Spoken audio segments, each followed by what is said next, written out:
Gusto mo bang malaman ang sikreto ng sobrang sarap na kare-kare? Ipapakita ko ang simple pero mapanalong paraan.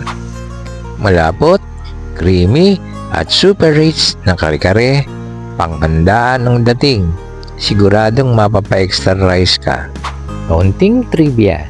Alam mo ba, ang kare-kare ay pinaniniwala ang may impluensya mula sa Indian curry. Pero, inangkop ng mga Pilipino gamit ang mani at hindi curry spices. Hindi kumpleto ang kare-kare kung walang bagoong. Ito ang nagbibigay ng alat at contrast sa matamis at creamy na sauce. Noon, ang kare-kare ay itinuturing na special dish at madalas ihain tuwing may handaan o okasyon dahil medyo matrabaho itong lutuin. Ganito ang estilo ko sa paggawa ng kare-kare. Una ko munang pinalambot ang puso ng saging sa kumukulong tubig ng 8 minuto.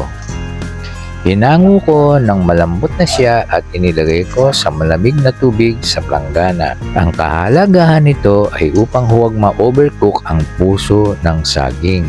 Isunod na i-blanch ay ang mga dahon ng pechay. Ganon din ang gawin kagaya ng una upang mapanatili ang lutong ng mga dahon. At ang sitaw, medyo tagalan ninyo ng kaunti ang pagbablanch dahil matigas ito. Ngayong malambot na, hanguin na ito. Sa isang kawali, lagyan ng tubig at pakuluan ang manok ng 30 minuto para lumambot. Takpan at hintayin ang 30 minuto. Habang tayo ay naghihintay, iprito muna natin ang mga talong. Magsalang ng isang malinis na kawali. Maglagay ng kaunting mantika at painitin. Kapag mainit na, ay ihulog ang mga hiniwang talong.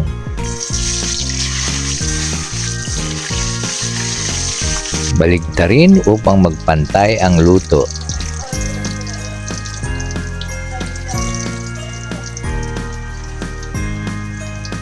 Pagkatapos, hanguin, huwag ninyo itong sunugin.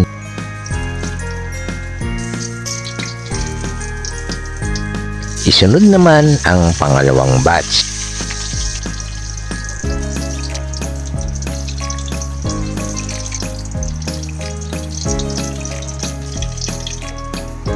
Ang pangatlo.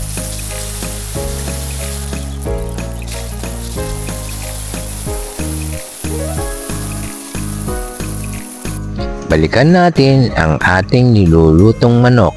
Malamang ay malambot na ito. Kunin na natin.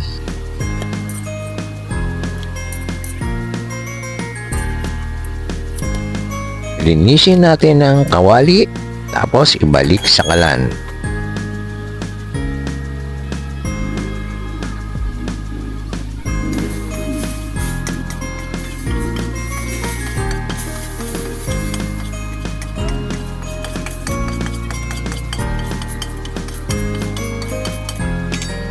Matapos matuyo ang kawali, lagyan natin ito ng kaunting mantika. Pagkatapos, ilagay ang bawang sa kawali at igisa. Sunod, ilagay naman ang sibuyas. Ihulog na natin ang peanut butter sa kawali.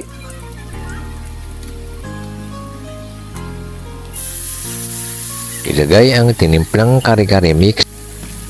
Magdagdag ng kaunting tubig kung kinakailangan, depende sa lasa o gusto ninyo. Hayaang kumulo. Sunod, isa-isa nating ihulog ang mga manok.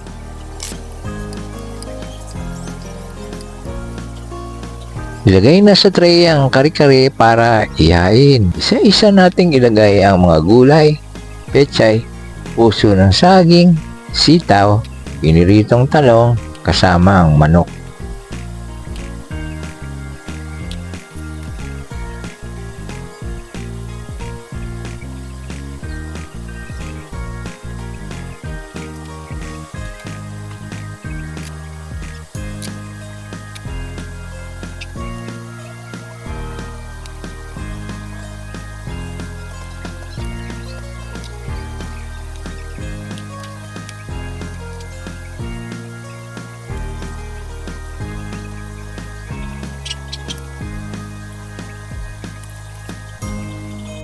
Sa pagkakatawang ito, ibuhos na natin ang malapot na sarsa.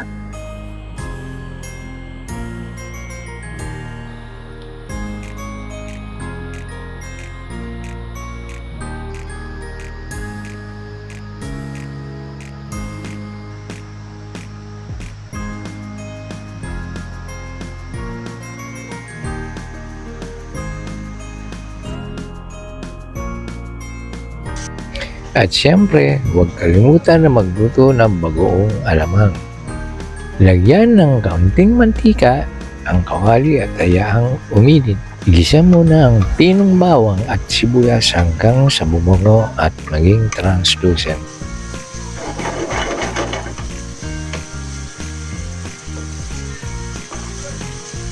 Lagyan natin ng seasoning na pampalinamnam.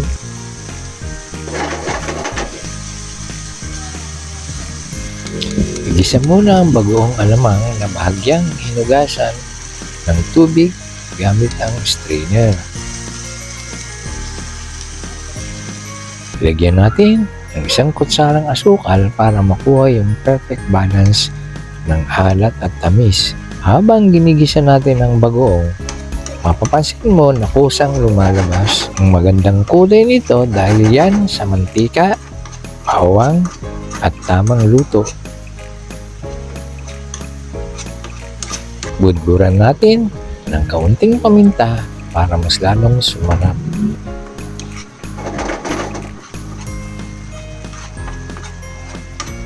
Lagyan natin ng ginayat na siling labuyo para may konting anghang at mas lalong sumarap.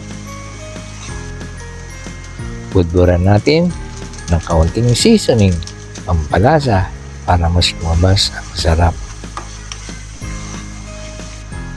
Perfect ang lasa, balance ang tamis at alat, may konting anghang pa, siguradong magpapagana sa'yo. Isinalin ko na sa isang maliit na mangkok ang ating nilutong bagoong alamang. Ready na ihain. Ayan na po, katakam-takam na kare-kare.